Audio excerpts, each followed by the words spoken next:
ഈ വിവാഹം എന്ന് പറയുന്നത് ഇപ്പോൾ വലിയൊരു മാമാങ്കമാണ് അല്ലേ, വലിയൊരു ബിസിനസ്സാണ്. അപ്പം അതിനെക്കുറിച്ച് സംസാരിച്ചാൽ തന്നെ ഒത്തിരി ആളുകളുടെ ഉപജീവനം പോകുന്നൊരവസ്ഥയാണ്. ഇത് സെലിബ്രേറ്റ് ചെയ്യുന്ന ഒരവസ്ഥയുണ്ട് അല്ലേ. നമ്മൾ പെൺകുട്ടികൾ, നമുക്കെല്ലാവർക്കും ഭയങ്കര രോമാഞ്ചമാണ് കല്യാണം എന്ന് പറഞ്ഞ്.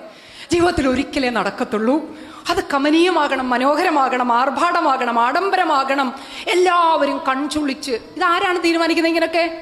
ഇങ്ങനെയില്ലേ ആഗ്രഹങ്ങളില്ലേ? ഉണ്ടോ ഇല്ലയോ?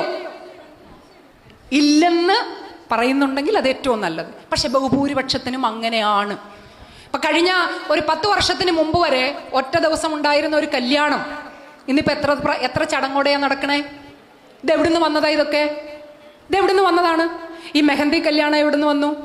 സേവ് ദ ഡേറ്റ് എവിടുന്ന് വന്നു? ഈ തലേദിവസത്തെ മെഹഫിൽ എവിടെ നിന്ന് വന്നു? ഇതിനൊക്കെ ഒരു കൾച്ചറൽ റൂട്ടുണ്ട്. ഇപ്പം ഇവിടെ നമ്മുടെ ബ്രോഷറിൽ കൾച്ചറൽ ട്രാൻസ്മിറ്റേഷനെ പറ്റി ഒരു വാചകം ഉണ്ടായിരുന്നു. അതിവിടെ പരാമർശം വരാത്തതുകൊണ്ട് ഞാൻ അതിലേക്ക് പോകുന്നില്ല. ഇതെവിടെ നിന്നാണ് വന്നത്? നിങ്ങൾ അറിയാതെ ഇതൊക്കെ പണ്ട് നൂറ്റാണ്ട് മുതൽ ഇവിടെ നടന്ന സംഭവമാണെന്നുള്ള തരത്തിലാണ് ആഘോഷിക്കുന്നത്. ഇത് കേവലം 4-5 കൊല്ലമായിട്ടേ ഉള്ളൂ. ഇതൊക്കെ മറ്റ് ആളുകളുടേതാണ്.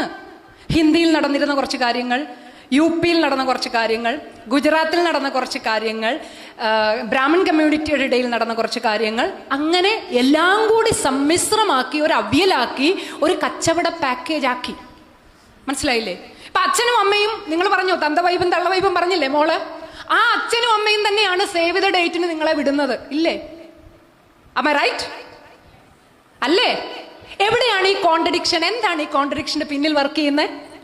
മനസ്സിലായിട്ടുണ്ടോ?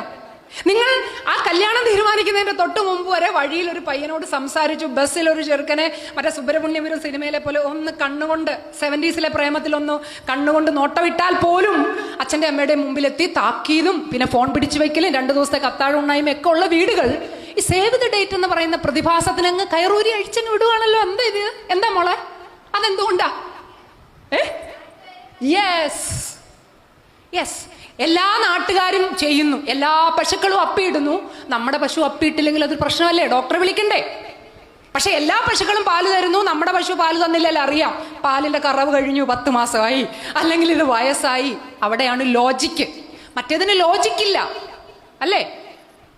എത്ര പാവപ്പെട്ട വീട്ടിലെ അച്ഛനമ്മമാരാണ് ഈ സേവ് ദ ഡേറ്റ് നടത്താനും മൈലാഞ്ചി കല്യാണം നടത്താനും ഈ പറഞ്ഞ പോലെ തലേ ദിവസം മെഹഫിൽ നടത്താനും. പിന്നെ അതിനേക്കാൾ ഭീകരമായി ഞാൻ ഞെട്ടിയിട്ടുള്ള കാര്യം, തിരുവനന്തപുരം പോത്തീസ്, RMBs, മറ്റേത് മറിച്ചത്, പിന്നെ ഇവിടൊക്കെ വിട്ടിട്ടങ്ങ് തമിഴ്നാടും കർണാടകയും എന്ന് വേണ്ട എവിടേക്കൊക്കെയാണ് ഫാമിലി ഡ്രസ്സ് എടുക്കാൻ പോകുന്നത്. ഞാൻ നിങ്ങളോടൊന്നല്ല, ഈ എന്നോട് പിണങ്ങരുത്, ഈ ഓൾ സയൻസ്